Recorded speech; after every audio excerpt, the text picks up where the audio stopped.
Today I'm visiting the last of the 3 neighborhood markets in Bentonville, Arkansas to open in the month of May. I'm here to put this Alpitronic Hypercharger and this Blazer EV through the ringer.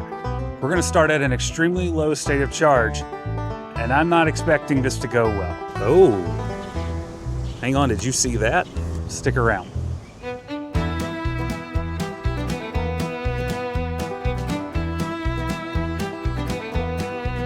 All right, so this morning we're going to do things a little bit different. This is going to be an all-out charge session. We're coming in at 8%, and we're going to go all the way to 80%. So we're going to see some things that we've been watching for the past 2 or 3 weeks happen this morning, I'm sure, with the thermal management, but also with the amount of amperage. Here's what we're looking at. We're starting out at about 82 degrees on the battery. I let it precondition. Some people have asked, why would you precondition on a cool morning? Well, cool is kind of subjective. It's really quite blustery and warm this morning, 77 degrees and pretty humid. So I want the car to do what it thinks is best. So let's get this charge session started. I'm going to show you my favorite way to do it, and then we'll get plugged in. Okay, so you see here, there's a list of the locations nearby. I'm at the 14th Street Neighborhood Market. Typically, when you come to a neighborhood market or supercenter, the app automatically goes into store mode. And when you click on store mode, there's a banner at the top that says EV charging. In this case, that's not happening because they haven't enabled it yet. This caused some problems for Out of Spec and Kyle Connor when he reviewed one, I want to say, down in Plano. It makes things a little confusing. It takes a little while for them to enable it, but it's easy to overcome. So if you just come to this particular page right here, if you do not see the store mode, the way that you can do that is go to Services at the bottom, click on Auto Services, and then EV Charging. Again, that's 3 taps, but usually it's 1. They just have to enable it, and I can probably find some B-roll of it working for you right here. Okay, so if I go to my location, I am at 7 CCS, so I'm going to click on that, and then click on Start Charging. So you'll notice we're paying 44 cents per kilowatt hour, not 32. I'm in a little bit after the off-peak window this morning, which is fine. So I'm going to click Start Charging. The payment begins to authorize.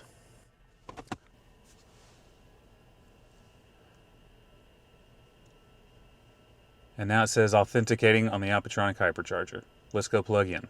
All right, so this morning I'm going to do this a little bit unusually, just to prove how good the cable management is of the Alpitronic Hypercharger HYC400. So I'm going to come over here, grab the handle, unplug, and I'm going to swing it all the way around to this side. Let this fall down ceremoniously, of course, and then plug it in. Okay, easy. Now, it is draped across right here, but it just sits there. It doesn't rub or anything like that. I know some people are worried about that. I don't see it as a concern yet. I mean, you could put a rag under it if it's really that big of an issue. Now, why is that an issue? Well, because 2 weeks ago, I parked over there and just went across the front, right? Well, some people, in a rather unhinged way, said that was worse than icing. I disagree with that, totally. Then last week, I backed in to make a simple plug-in, and people were like, well, now you're trapped in your car. I wasn't. So I figured I'd try it this way as well. I'm not trapped. It drapes across. Some people don't like this. Look, you can't win for losing. But I just want to make sure that you see all these options. My personal favorite is to just back in and then plug in like I did last week. That's my favorite. But I want to show you that the exceptional cable management of this Alpitronic Hypercharger, okay? This is really good. You can count on it, okay?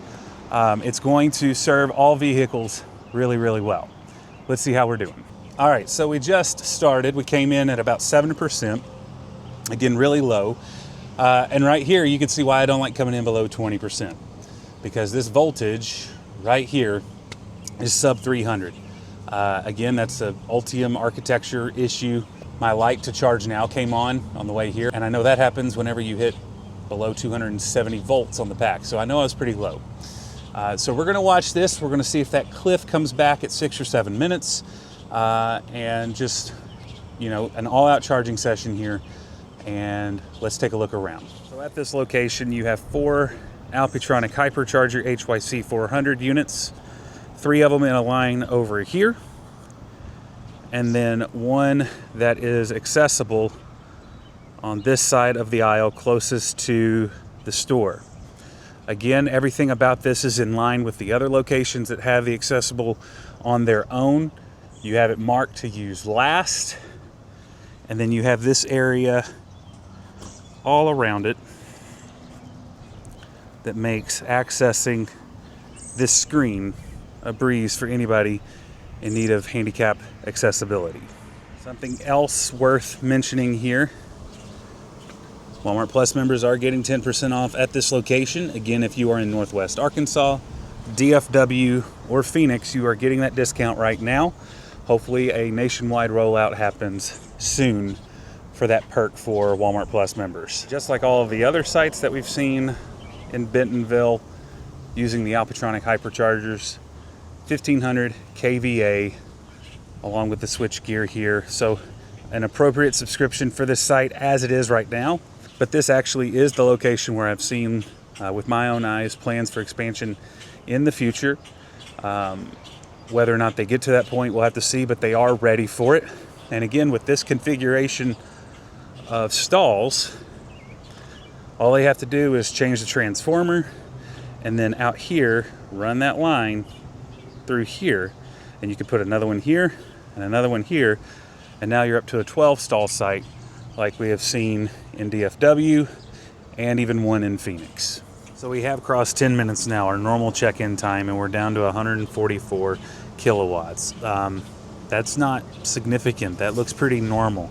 I wish that had stayed up a little bit longer, but I'm guessing that we reached such a high state of charge running 500 amps. I mean, we're already up to 34% 10 minutes in, starting at 7%. So my guess is the batteries... Oh, hang on. Did you see that?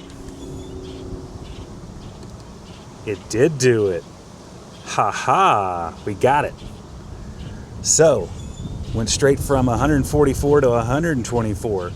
So the Chevrolet Blazer EV said no more 500 amps. I have to go straight down. So where did it go to? 400. Okay, that's kind of new. So I'm glad we've got it documented here. I'm guessing one of the most recent updates said you can only have above 400 amps for so long, and then you have to just nerf it. Yeah, we got it on camera. That's pretty cool. We've been waiting to see that now since we've noticed it's a thing. Let's go see what the battery temps are doing. All right, so the battery temps are where they should be, 105 degrees Fahrenheit, 107 max.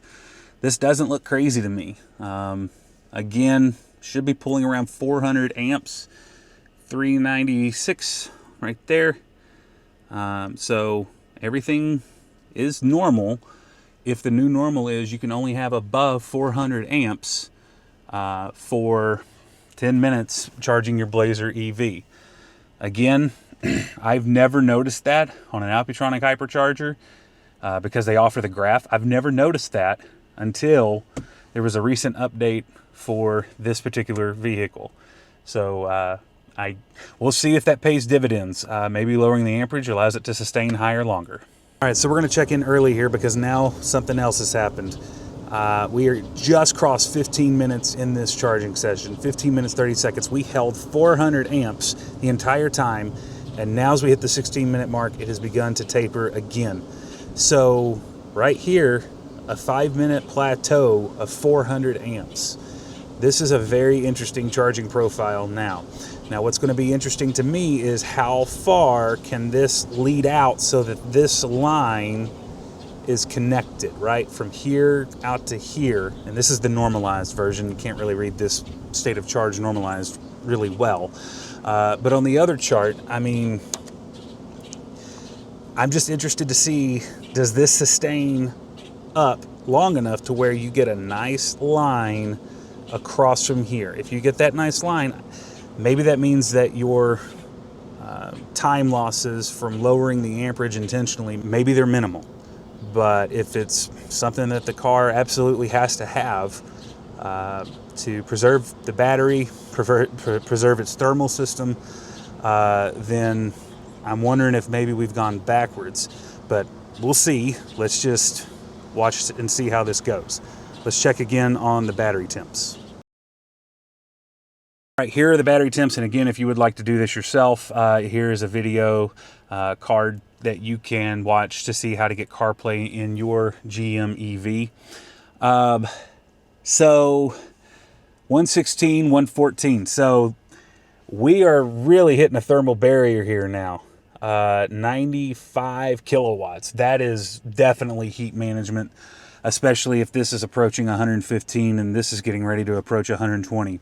So, ladies and gentlemen, for the first time in a long time, when I do an early morning charge session, I am predicting we're going to see a GM dip. We'll have to see what happens, but we're already down to 86 kilowatts here, so we're dipping hard. Let's see what happens and see if we can still get from 7% to 80% in less than 35, 40 minutes. And remember, again, this is one of the reasons I don't like to charge below 20%.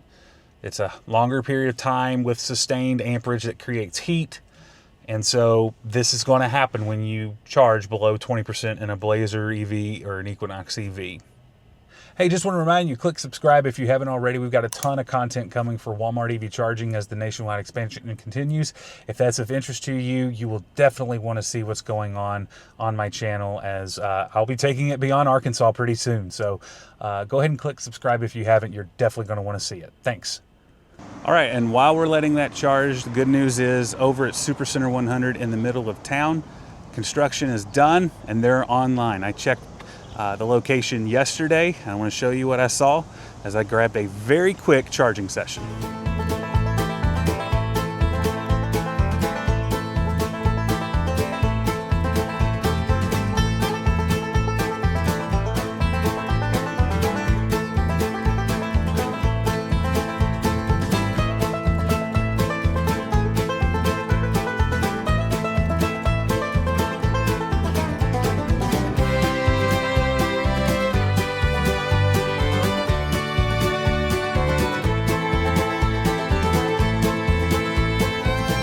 All right, back here at Neighborhood Market 2741, good things happening at Supercenter 100. We'll check it out in the future. We have gone from bad to worse here.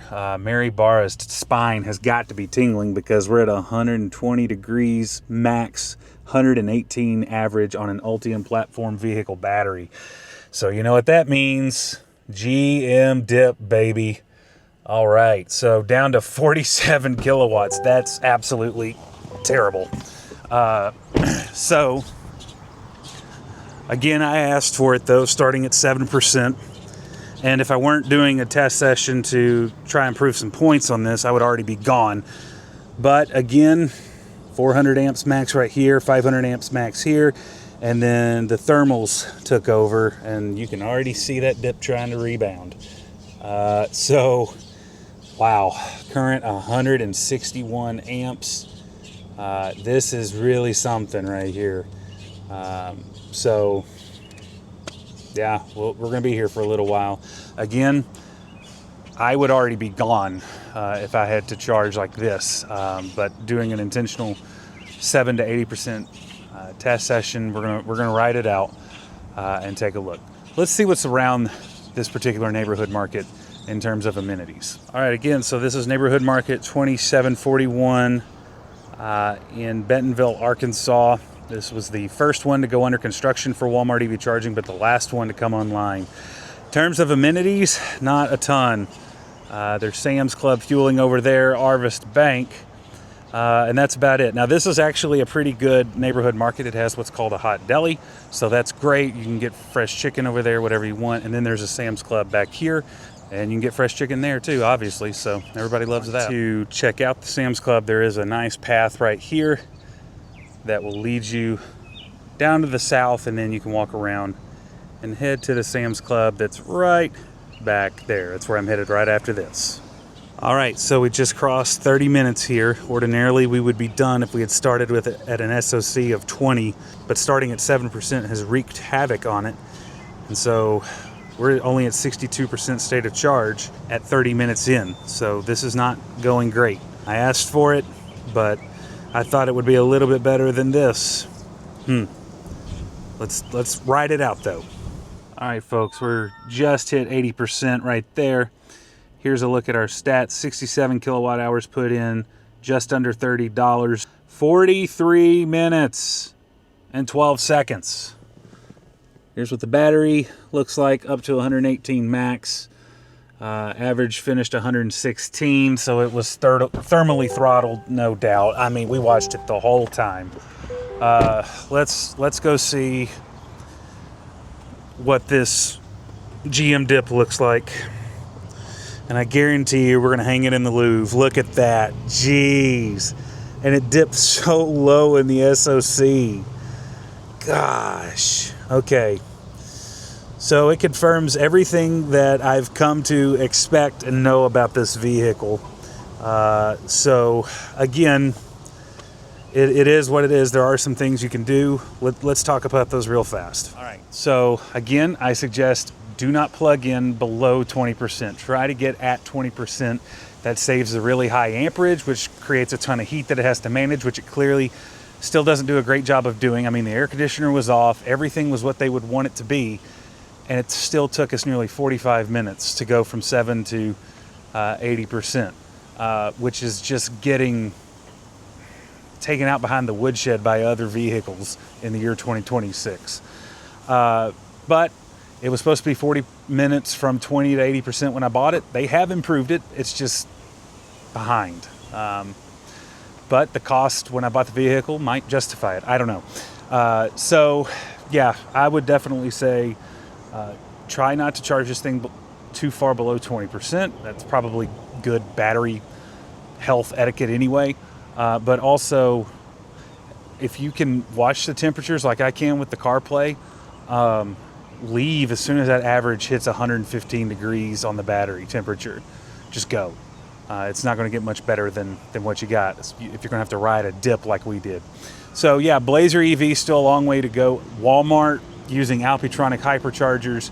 These work great. I love these machines. It's been a great experience testing them out at 3 different locations in my hometown. So let's get unplugged and we'll head out.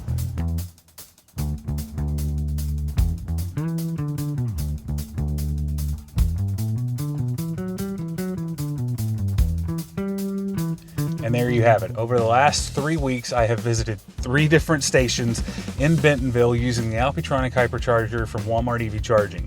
I've shown you 3 different ways that you can use the CCS handle, how you can park your car to use it. I've shown you 3 different ways to start a charge as well. And I've shown you 3 different things you can expect from the Blazer EV depending on the SOC when you pull in. Definitely got to recommend using the 20% rule with the Blazer EV. I hope you've enjoyed this mini-series. We'll have plenty more to come in the coming weeks. I hope you'll stick around for that. We're deep into Walmart EV charging now, and it's so much fun tracking this network.